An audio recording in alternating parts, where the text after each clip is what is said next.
NutriCast. You might be able to fool people some of the time for a little bit, but long term, you have to be in it to improve the lives of everyone in your organization if you want to get that extra juice, that extra sauce. And it's got to be genuine. Welcome to Think Business with Tyler, sharing our methods and strategies for success. Join in on our conversations with business owners as we highlight their triumphs and detail how they overcame the challenges they faced while continuing to grow and scale their business. It's time to think life, think success, and think business with your host, Tyler Martin. Welcome to our latest episode. Today, we dive deep into healthcare innovation with the CEO shaking things up. Introducing Dr. Jonathan Baktari.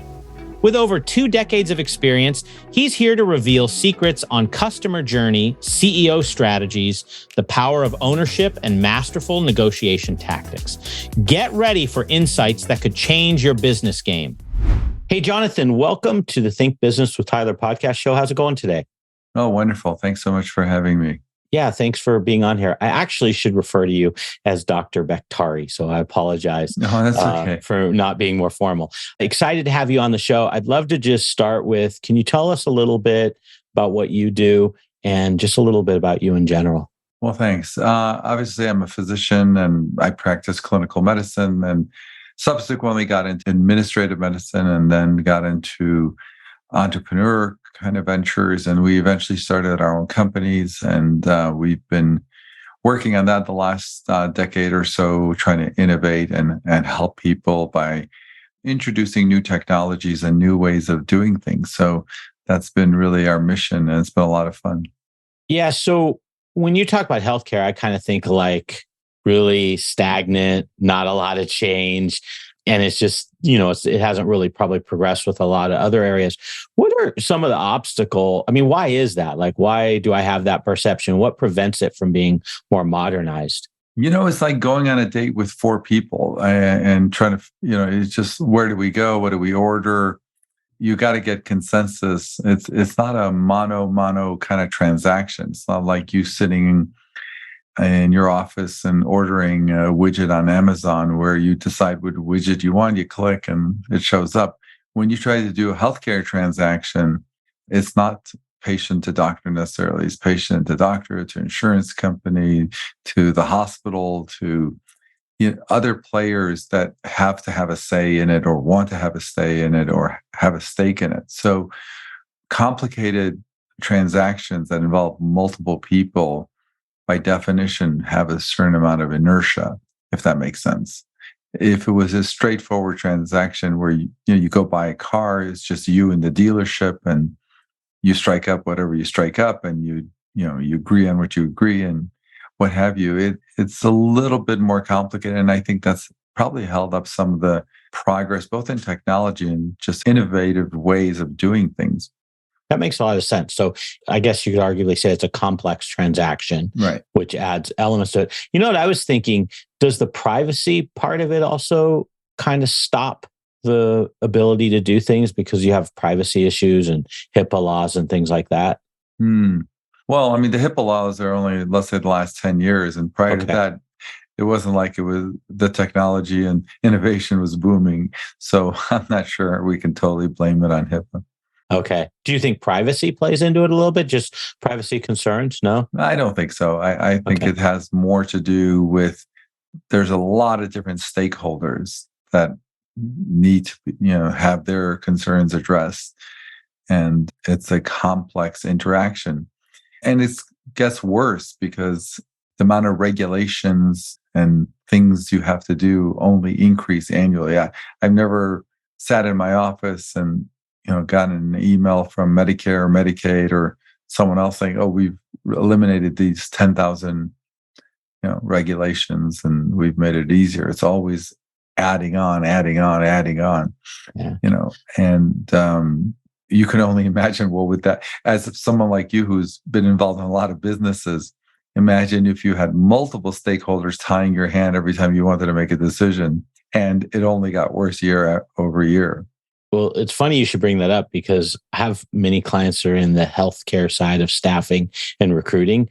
And I'll get into some discussions with them about credentialing, for example, credentialing nurses or doctors. And it just blows me away. To your point, every year there's new requirements. It's not in addition or trading off. It's another requirement, another test, another certification, and another. And it's pretty mind-boggling. I mean, that it's a lot. Well, I think part of that is for better or worse. I mean, a lot of people will say for better, the government involvement in the healthcare system has only increased in terms of just involvement. And so that alone adds a whole level of bureaucracy. I mean, as you add more and more government involvement, whether it's Medicaid, Medicare, whether it's any of these programs, they're going to want to have their say. And, what could go wrong with having more government involvement? I mean, you're going to have more regulation. Right. So you start out as a physician. Mm-hmm. I envision you seeing patients, and I was, yeah. 10 hours a day sometimes, yeah. did you always see it in your mind like, okay, I'm going to, become a doctor, but ultimately I'm an entrepreneur and that's where my life will go? Or how do you go through that transition? No, I never thought that. I finished my residency fellowship, joined a group, became a senior partner in the group, was seeing my 10, 20 patients a day, and then I just got some other opportunities to be on a committee and get involved in this. And it seemed like every time I did something, one door opened another. So I'd go on this committee, and then somebody said, well, "Hey, would you mind doing this?" And before I realized that I was sort of doing administrative medicine. I was medical director of hospitals and hospital chains. And then I was medical director of Blue Cross Blue Shield for the state of Nevada. And it just one door kind of opened another. And in the meantime, I was also teaching in medical schools as clinical faculty. So I was teaching, doing practice, my clinical practice, as well as doing the administrative stuff. And that actually gave me a very unique perspective on the business side of everything, because I could see, wow, this is how the hospitals think. This is how the insurance companies think. This is what medical education is like. And then this is what clinical practice is like. So the question was, given that background, was there something I could do to make an impact or change on a bigger level, as opposed to just seeing one patient at a time? That's very cool. So I believe you started out with E7 Health. That came first. And it sounds like that's more of like a geographical Las Vegas. I'm still challenging, but probably a little bit easier just being in one area. Now you're doing also e-national testing, which is obviously on a national basis. Isn't that exponentially more challenging just because of regulation and thing? How do you even roll it out to that size? Right. Being able to be that national level. Well, I think e-national testing is an evolution of E7 testing on a national level. So it's a lot easier because we know the business, we know the industry.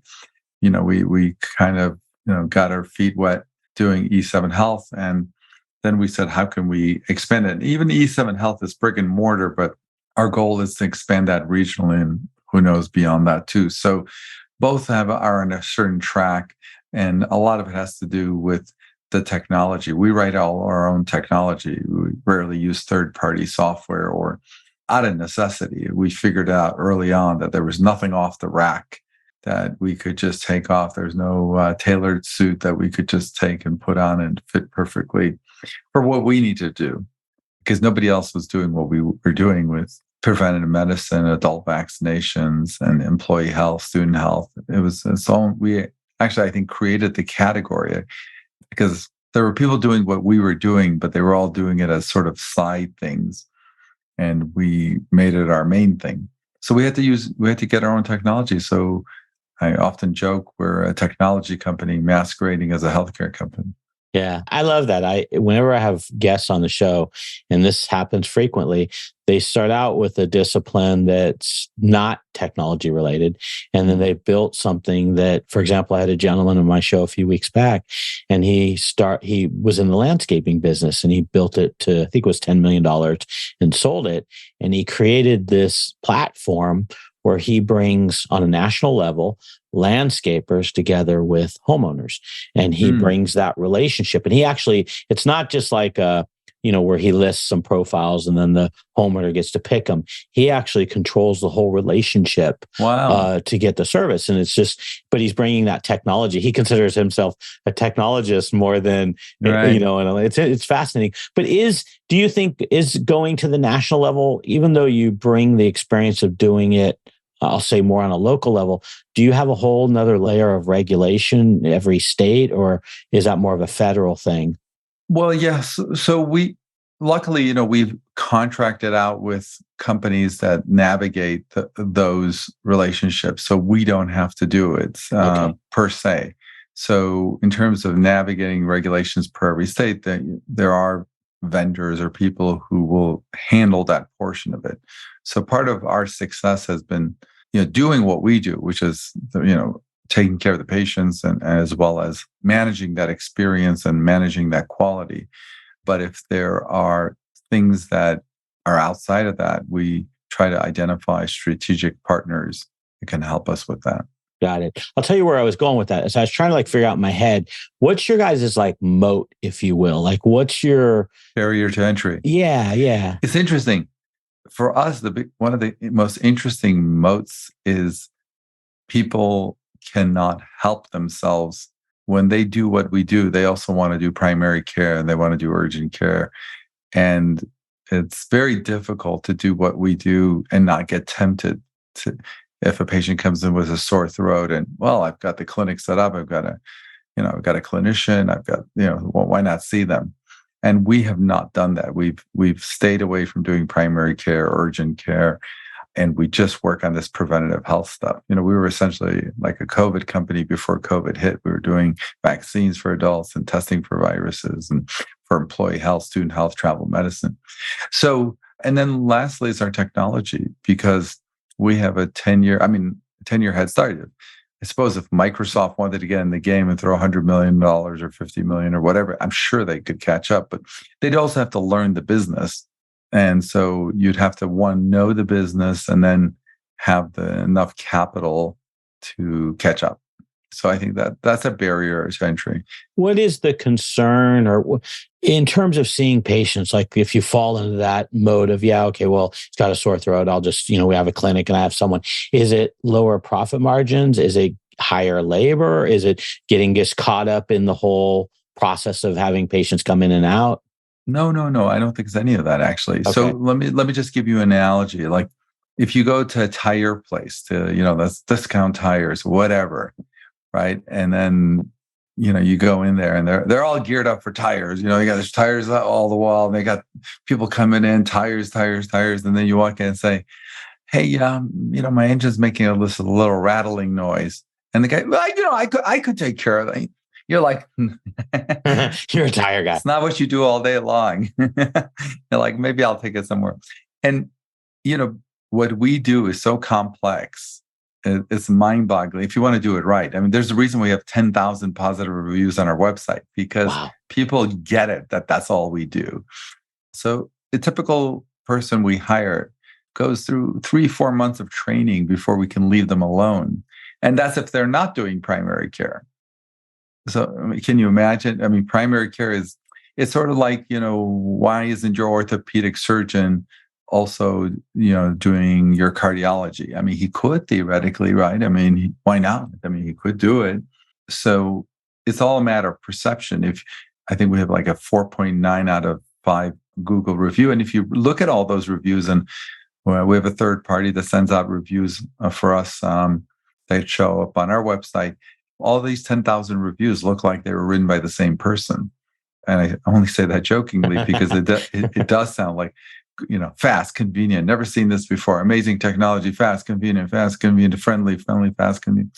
It's all literally, if you want to go to e7health.com and read customer reviews, it's in the center navigation tab, you'll see it's just unbelievable. And it just dawned on me what these people were saying when they were saying this stuff. Is they were saying wow, if you innovate and reduce friction and improve quality, people notice it.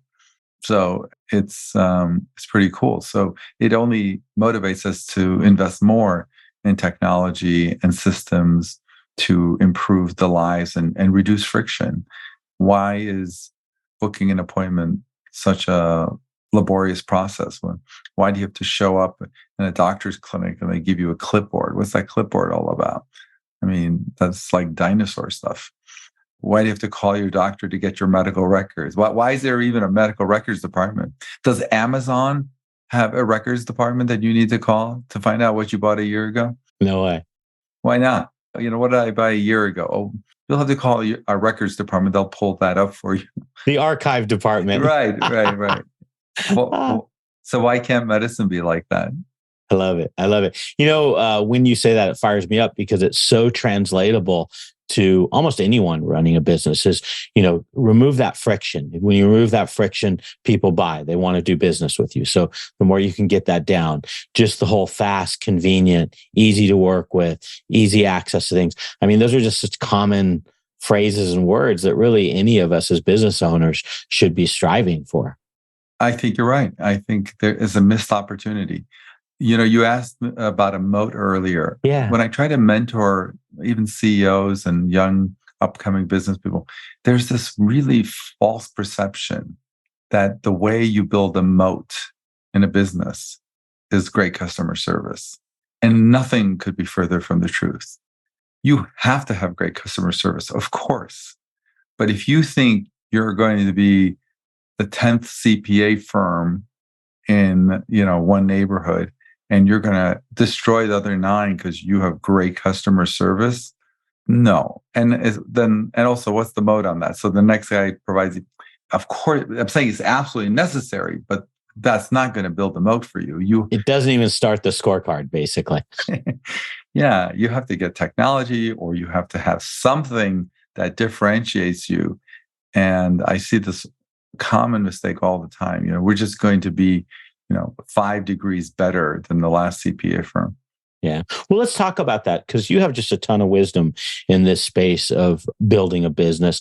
What are some roadblocks that you see prevent companies from being able to accelerate their growth? That's a loaded question because then it has to do one with, did you pick the right business? Do you have the right culture? Is the leadership sort of, I don't want to say trained correctly? Do they have the skill sets? So it can be multifaceted, and I'm willing to go in any of those directions. But it is, it starts with getting the right business. Did you pick the right business? Because if it doesn't make sense, it doesn't make sense. Steve Jobs could take it over, and it's not gonna fly if it just doesn't make sense.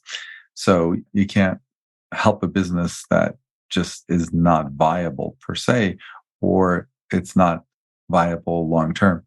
But then, do you have the right products? Have you built the right culture? Do your leadership, the CEO and others have the acquired skill sets to manage the organization? So, well, let's tear that apart a little bit. Let's start with the CEO. What are some underrated skills that you see that kind of run around typical CEOs? Can we talk about that a little bit?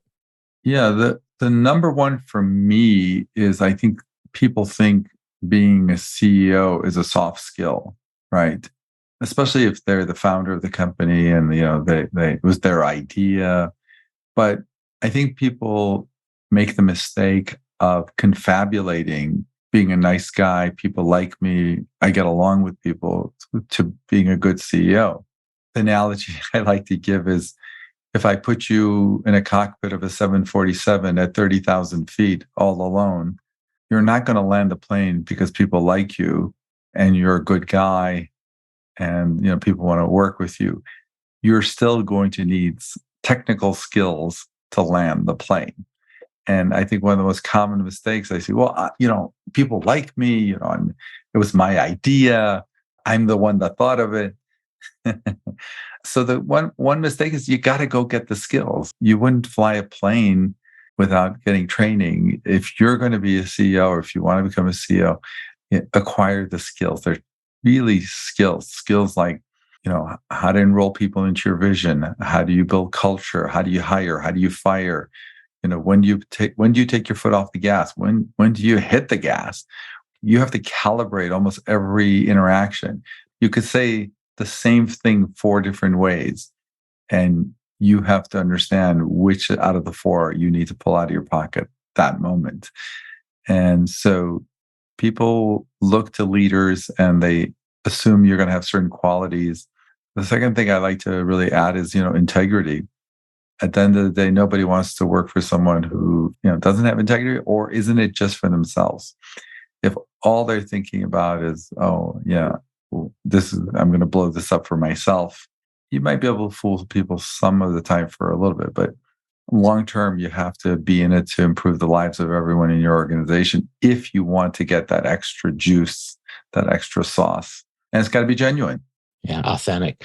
Let's talk about culture then. That was one of you rattled off a bunch of questions. Those were almost straight off my list. So okay, let's just kind of go through a couple of them. Culture. How do you build like this thriving, growing culture where people want to be part of the organization? They're feeling like they're empowered. What are some tips for that?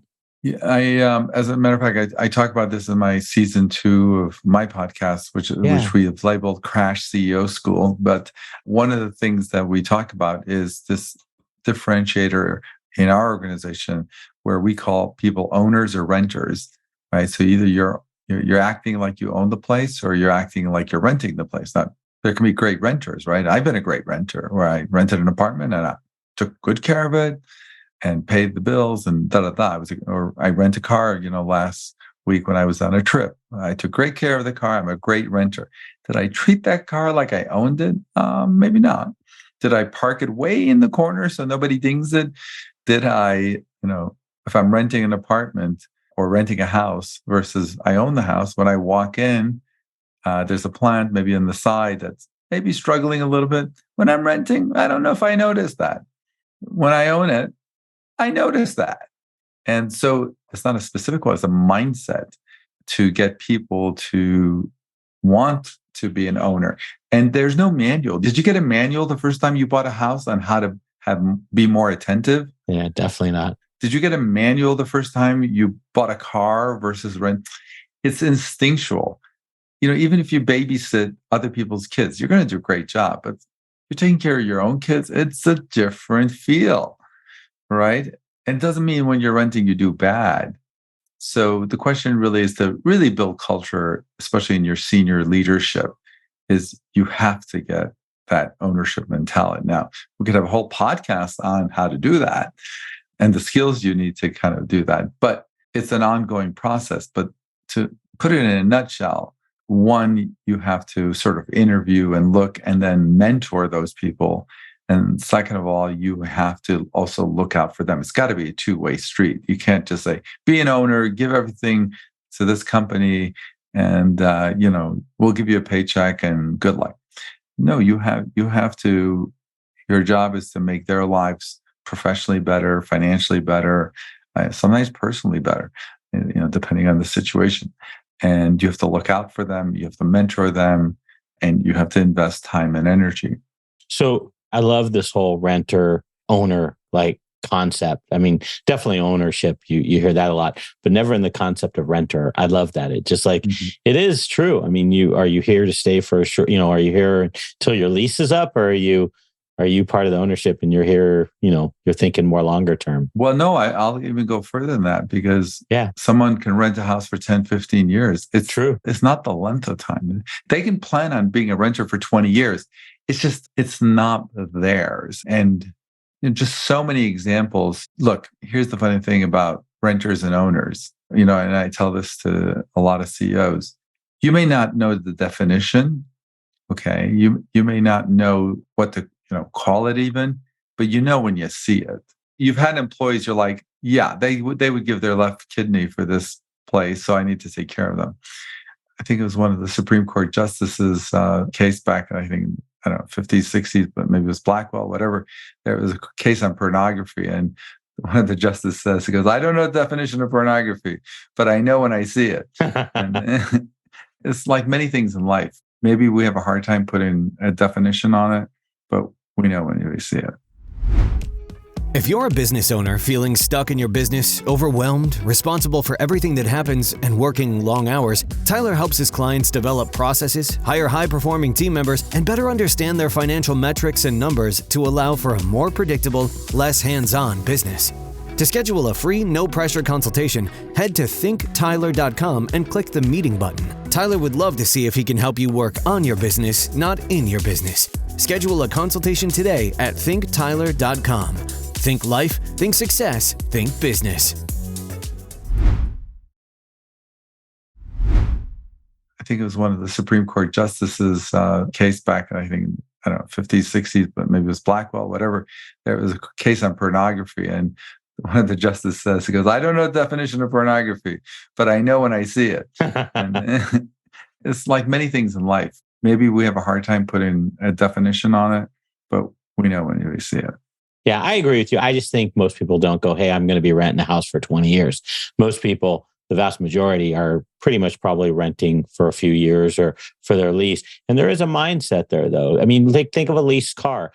I mean, if you're leasing a car, to your point, you're going to wipe the seats that often? Mm-hmm. It's not really my car. But part of it is the psychology of, hey, you're not really going to have it.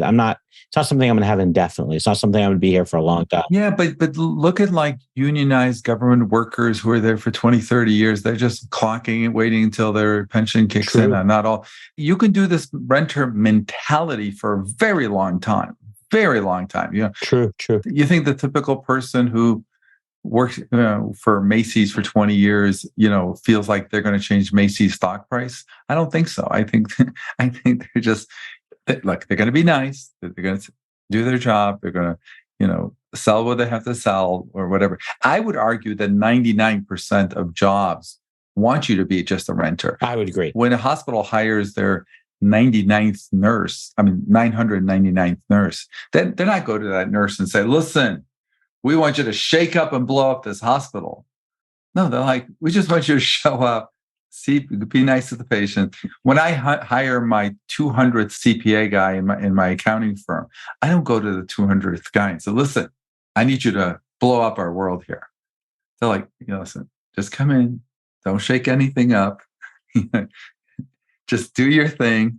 So I'm going to give you pushback on that. I'm going to say renters long-term is actually the status quo, because I would say most companies don't want you to do it. I think it depends on the industry. I mean, when you're using hospital, kind of going back to the staffing model, when you're doing hospital staff or staffing for hospitals or even clinics, it's all about price, man. They're commodities. They barely even interview them. Retail, I would agree to. That's fair. The restaurant business and transportation industry, it's prevalent. Fair.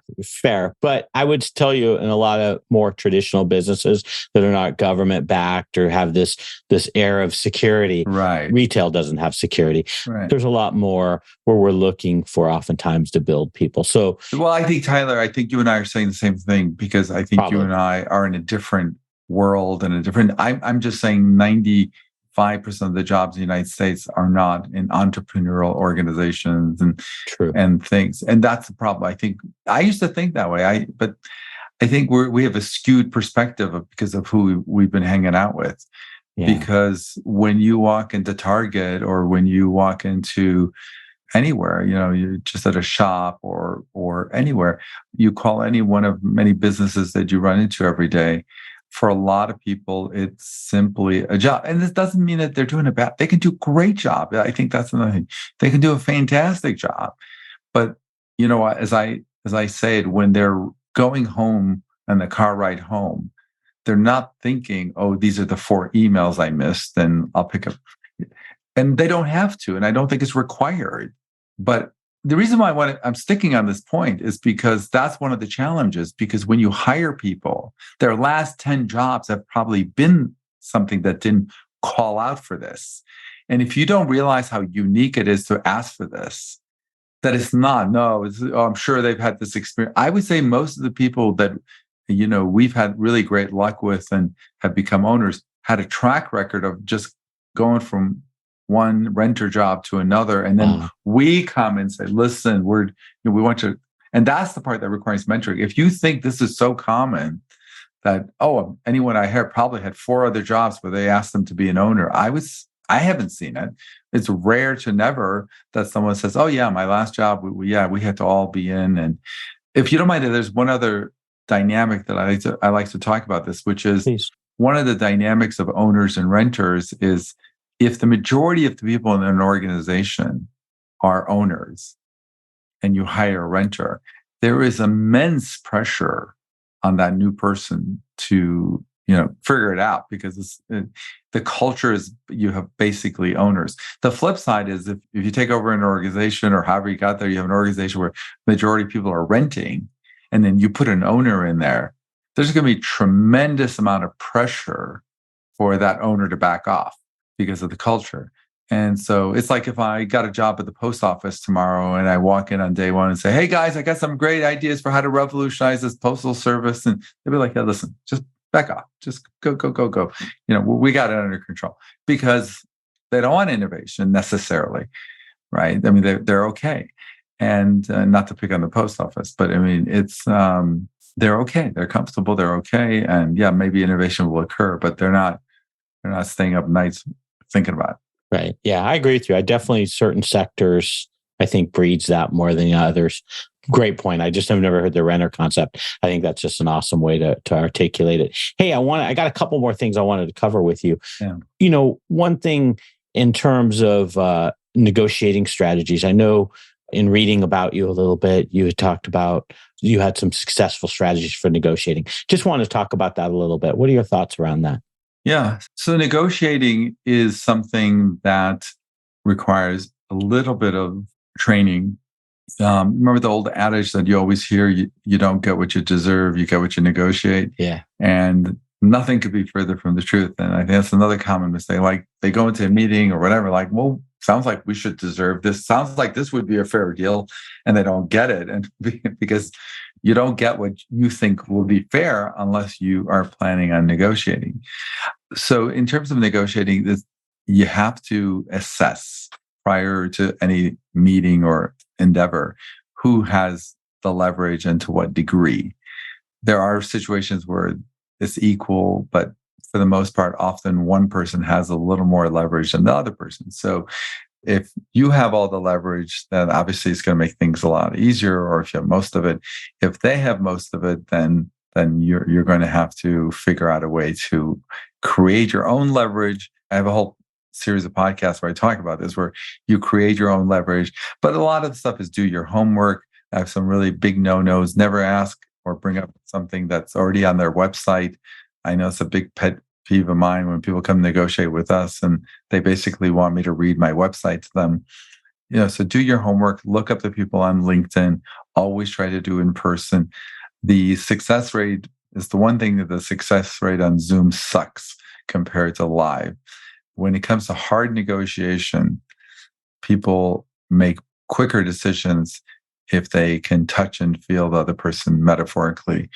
And it's really crucial. So depending how big the deal is, where you need to be, these are just some surface tips. Do it in person, prepare, read the guy's LinkedIn profile or the girl's LinkedIn profile, do your homework, read their website. Do not ask any questions that you could find out some other way, because then it leaves you to talk about only high level stuff. And I see this all the time when people come to me. They've gone, maybe they looked at our website in the waiting room on the phone and just come in. And the people who I'm most impressed and I want to work with are the ones that come in and say, oh, hey, Dr. Baktari, you went to school here? Oh, yeah, blah, blah, blah. That's a pretty gimme softball one, but also to say, oh, I saw your podcast, or I saw you here, and I saw you used to work with this company. I used to work with that, or my brother works with that company. Just the human connection, and also, not make them feel like you're there just to take something from them, that they're not prey, right? And that you actually want to do a win-win. And this is interesting. I think a lot of people lose it when they have leverage, but they forget to leave a win-win solution. The other thing these are in no particular order. Good stuff, yeah. Before you go into a relationship, know what a win for them looks like. Some companies, they need volume. Some people need to be in a certain sector. Some people need to have certain margins. Some people need to be in a certain section of the country. Some people are blowing up this product more than that product. A lot of times you can glean that before you go in. So you're not surprised when they focus on one thing, and understand what is going to be a win for them, and understand what is a win for you. Understand what deal killers are for you. For example, if there's something that you can't live without, that's just a deal killer. You don't get this, you can't do the deal. Okay. I would put those up front and put other stuff that aren't deal killers in the back, so you can horse swap them for your deal killer points. Right. So a lot of times we say, oh, we're gonna need this in 30 days. Well, no, we can't do it in 30 days. It will take us 90. Well, okay, maybe we could give it on this, but what about that? It's this horse swapping strategy but you have to know what your deal killer, and on some level, you need to know what their deal killer is if you can. So this is all the preparation that has to go into it.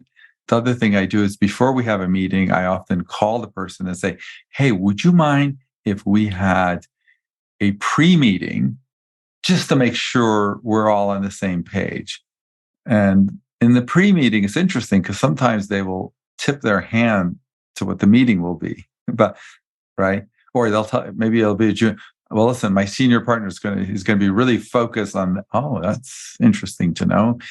And also in the pre-meeting, you can make sure all the right people are. The worst thing you can do is like have this long 2-hour negotiation, and the person finally turns and goes, oh, okay, I hear what you're saying. Sounds really good. But you know what? I'm not really the guy, I have to, there's one, like one, you're like, you're kidding. I just spent 2 hours like doing this thing, and there's another person. Where was that other person? Can't we have that person here? And so in that pre-meeting, I just want to double check if everything goes well and blah, blah, blah.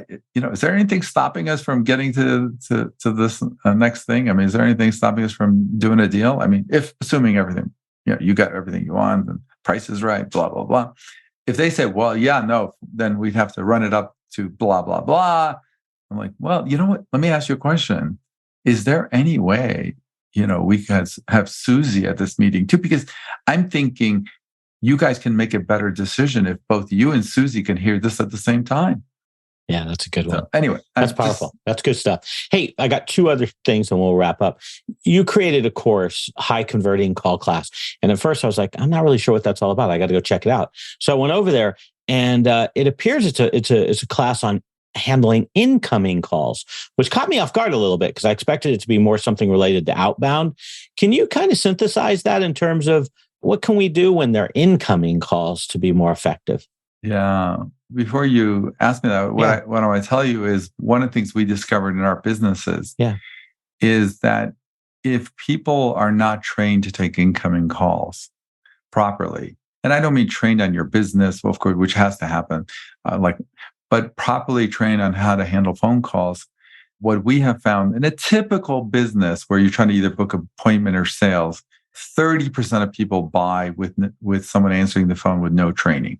Literally, if I just hire someone off the street, gave them a quick in-service on our products and prices or whatever, I would say they'll book 30% of the calls for an appointment or a sale. And of course, that could vary, but I'm just giving you a number. And what that really means that 30% of people would probably buy from an automated system, right? So if they called and said, if you want this product, press 2, you want this, 3, sort of like buying online. 30% of people don't need to interact with someone. So even if you don't know what you're doing, they'll still buy. And I think a lot of business owners they hire someone, they answer the phone, and they're like, wow, they're selling. No, they're not. They're selling to the people who would buy no matter what. What we have found with full training, that can be as high as 80%. It is so much money being left on the table, and no sales technique, no high pressure, no overcoming objections, just understanding the neurolinguistics of taking a phone call and how to deal with it. It's like I think an 8-hour, 10-hour course. It's hundreds of rules and regulations and do's and don'ts. It's literally like landing at 740s. And then you have to practice it for weeks and months. So it's a very complex process. Yeah. So that course, just in wrapping up the taking incoming calls, are there any little bit of tidbits? Is it just training? Is it a style? Anything you could throw out there? Yeah, I mean, just I'll give you some of the technical stuff. For example, when you answer a question, never pause, which is opposite to what you normally do in life. So if I said to you, Tyler, what time is it right now? You would give me the time and then you would pause because that's you answer my question. So just keep And going. that's what when you huh? Just keep going, Well, that's the basically. thing. So if you have a process and someone asks you a question, you answer the question, but then go back to where you were. So if someone says, well, let me ask you a question. Does that come in? Are you guys open on Saturday? Then the answer to that is no, we're not open on Saturdays. However, we are open Monday through Friday. And given what you're telling me, sounds like, you probably need this or that. And so you just move on. What happens is people say, well, we're not open on Saturday. Pause, pause, pause, pause, pause. And the problem with that is not a sales thing. It's not even a bad thing. When there is silence in a conversation, it forces the person who asked that question to come up with another question just to break the pause. So, and sometimes they actually create questions that weren't questions to begin with. But because you paused, they literally generated a question, which then took them down a rabbit hole, and then they don't book the appointment. It's interesting because if you look at phone sales and phone calls, and even in person, this is this is an in-house course that I did for my staff over the last 10 years. My staff finally made me take it public, but we were training our staff like this. But if you do everything correctly, you will see a significant improvement and happiness. Because at the end of the day, when people call you and they picked up the phone, they're calling you, you didn't call them. If they don't book an appointment, it usually has to do or buy what you're selling. It has to do with something you did. 20% of people won't buy no matter what or won't book an appointment. But this thing to get from 30 to 80%, and what I often see is people say, oh, we need to increase our marketing budget to get more appointments, more sales, more calls, right? More people doing 30%. Right. Like, look at you caught on right away. More people doing 30%. Yeah. And so why not get it up to 80%? And the irony of it is once we teach our staff how to do this, they can't even talk a different way. They go home and talk to their wives like this or husbands. They just can't, the neurolinguistics of options of two and not pausing and what have you. It actually makes it easier for the person hearing that they don't have to, generate questions they didn't really have, and they get the information they need. There's something very satisfying about it. I've never, like in all our reviews that we get online, I've never had wow, I didn't really like that phone interaction. I really felt like it was pushy or net. Listen, we have 10,000 reviews in the last 3 years on our website. It's crazy. Not one discuss, I thought what I call, in fact, ease the book an appointment. Can't believe it. So easy, so friendly. So this actually because they're calling you, they have an issue. They want to see if they've reached, I want to learn how to play basketball, right? Let's say I need some basketball lessons. Okay, if I can call a number and Michael Jordan or LeBron James can answer the phone and say, yes, I can help you. That not much I have to say. Okay, when do we start? Okay, yeah, I'm in. Okay. I'm like, well, let me ask you, Michael, can I have some references? Let me see. I don't know. It sounds kind of shady. This price that you're giving me, I don't know. I'm not really, can I think about it? If you're talking to Michael Jordan, no. Yeah. No. I mean, you might not be able to afford it, but if you're talking to the Michael Jordan of CPA firms, right, and the guy through our technique conveys that to you, what are you going to do? No, I'm going to hang up and call somewhere else. I may get the same product, but I'm not going to get your level of expertise. So even the money issue goes away because it's pretty clear that they're talking to the people who know this industry inside out, and they've called the right. People will pay a premium to talk to the right person, right? And so, for example, we have even silly rules like you can't use fillers when you talk. Okay, you can't say, or you can't repeat what they say. And by the way, everything that people think is great customer service, like, oh, so you want to know if we have this service. We're taught. Well, the guy just said that. Why are you saying, I know why you're repeating. You're repeating it because you're stalling for time so you can think of the next thing to say. Okay. And these fillers, but they send a cue. And I normally get a lot of blowback. Oh, that's great customer service, but it's actually not great customer service. You know what I mean? Yeah, no, I totally know what you mean. Hey, doctor, I want to be respectful of your time. We got a little bit of a late start and coming up on the hour. Your website, you got 2 websites, and I'll put these in the thinktyler.com show notes. E7health.com primarily serves the Las Vegas area, and then enationaltesting.com, which, as it says, is more national. Did I say that okay? Was that all good? Yeah, that's perfect. And then you also have a podcast. Can you share a little bit about your podcast before we wrap up, the name of it and where people can learn more about it? Yeah, so the podcast is Baktari MD, and we're on, of course, YouTube, but we're really on Spotify and all the normal podcast platforms that they can download the podcast, listen to wherever they want. We're on Apple, we're on Google Podcast, as well as if you want to watch the video, it's on YouTube, Baktari MD. Very cool. Is there anywhere else you'd like people to go if they want to reach out to you, or did I cover it? Yeah, we have a website, okay, baktarimd.com, which has really all our products. The high converting call class is at highconvertingcallclasses.com. There's also a link on Baktari MD to it. And yeah, those are all. And then if they want to reach out to me, I'm on LinkedIn personally, so they can reach out to me. Okay. And I'll put all those links in the thinktyler.show notes if anybody wants to go to those links, thinktyler.com. Hey, doctor, thanks for your time. You had so many gold nuggets and wisdom to share. I feel like there should be a part 2 someday.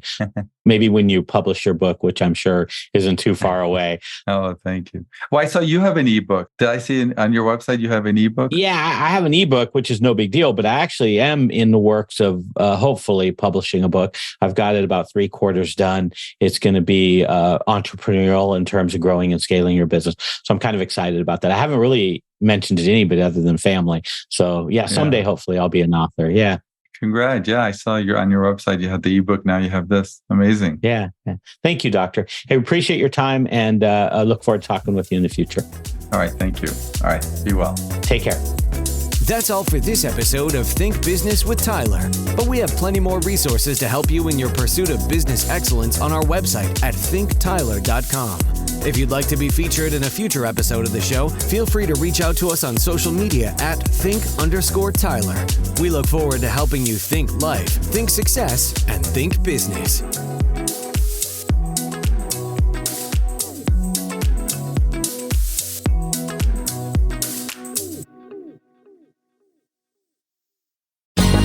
Ever thought about starting your own podcast? Do you have a business or a message you want to share with the world? Well, now it's easier than ever with Electricast. Hi, I'm Mark Netter. And I'm Peter Rafelson. We're the founders of Electricast Media. Whether you want to start a new podcast or already have one, join Electricast to grow your audience, monetize your content, and build your community. With our simple sign-up, you get free promotion, world-class analytics, premium ads, and personal support. Go to electricast.com and join our community today. Electricast. Transform your influence. Electricast. Are you passionate about saving the planet for future generations? Do you want to learn how to do it? If yes, then you need to tune in to the Nature Backed podcast. It's a talk show covering the changing world around us, from renewable energy, sustainable agriculture, circular economy, to ESG and social innovation. Don't miss this opportunity to discover how you can join the movement and make a difference. Subscribe to the Nature Backed podcast today on your favorite platform and get ready to be amazed. Electricast.